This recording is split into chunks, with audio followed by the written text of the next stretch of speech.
Hey everyone, welcome back. If you're new here, my name is George. This is part of my home studio setup for beginners series.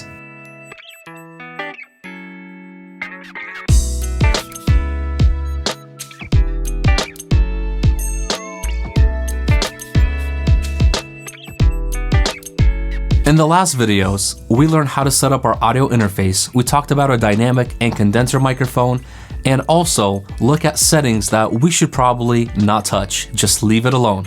But in this video, we're finally going to record some real music. I'm going to show you how to record an acoustic guitar first, then vocals. I'll show you the difference of what you should do, what you shouldn't do, what to avoid, so that way you can actually hear the difference. But before we begin recording anything, there is one thing that we need to fix first: latency. If you ever played a note or sang a note into a microphone and then you heard the sound in your headphones come back late, this is called latency. So what is it? Latency is just the time it takes for your sound to reach the microphone, go into your computer, get processed, and then come back out through your headphones or speakers. And to fix this, we need to adjust one thing inside our DAW. So for recording, I highly recommend setting your buffer size to 64 samples or 128 samples. That way, this keeps latency low and it feels very natural when you sing or play your instrument. And if your computer struggles, setting the sample rate to 128 is probably better than 64, especially if you're running a much older machine like I am here for this beginner series. Once you're done recording, you can set the buffer size higher for mixing. So if you remember anything, just remember this: lower buffer size for recording and just set a higher buffer size for mixing. A higher buffer size just simply means it gives more time to your computer to process everything that's going into it and then back out to your speakers. All right, now that latency is out of the way, let's set up our guitar. I'll be using a Shure SM57 for this acoustic guitar recording. This is a dynamic microphone, which means it does not need 48 volts of phantom power for it to work, and it's very forgiving for beginners. Mic placement matters more than people think, so I'll start out by showing you two different mic placements. First, I'll be aiming the microphone directly at the sound hole of the body of the guitar. This is something that's very common and almost all beginners do.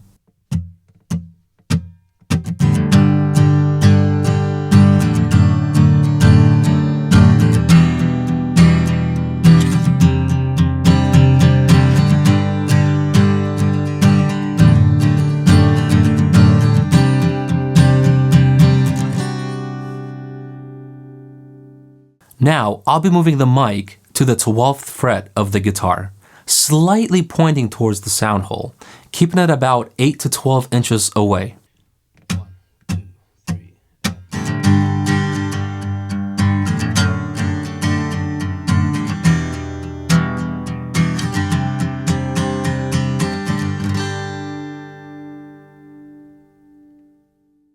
Same guitar, same mic, completely different sound. And because this is a dynamic microphone, it needs a lot more gain than a condenser microphone would need. So right now, I'll be playing the loudest part of the song and adjusting my gain level from there. And notice, I'm setting the gain level, playing the loudest part of my song, not the quietest. And remember, if your signal is too quiet, it will just sound very weak and noisy. But if it's too hot, if it's too much, it will clip. I want to see my peaks landing around -12 to -6 decibels. Try to aim for about 50 to 75% of the meter. If you see red, that means your signal is way too hot. Back it off. Once you do that, that's your sweet spot. Now that everything is set, let's put on the headphones. I'm going to record our first guitar take. Remember, no plugins, no EQ, no compression, just clean signal.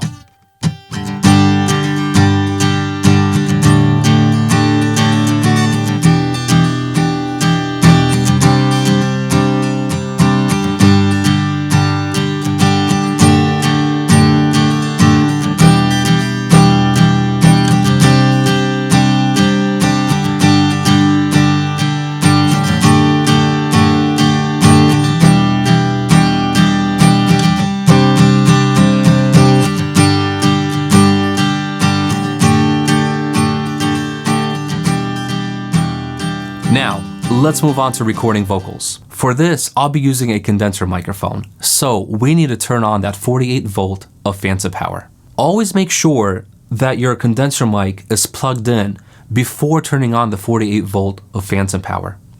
Remember, condenser microphones are way more sensitive than dynamic microphones. They will capture a lot more detail.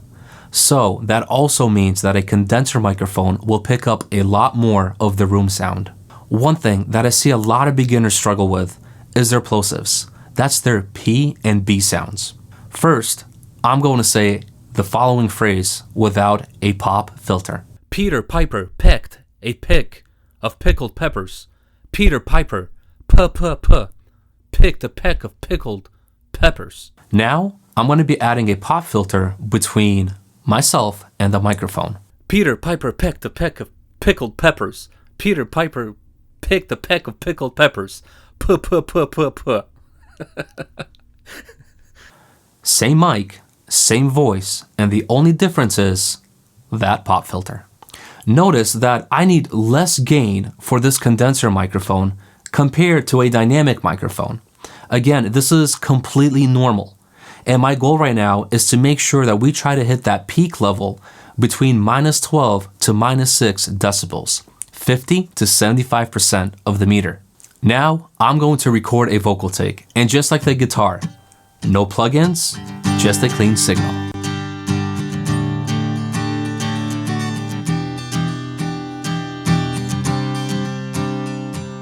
Thank you for the light. Thank you for the day. Thank you for the joy that never fades away. Thank you for the joy dancing in my soul. You make me whole. Thank you for the light.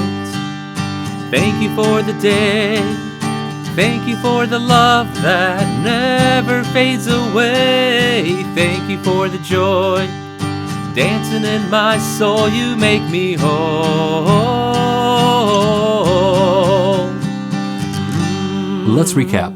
What I want you to notice is that none of this required any crazy expensive gear.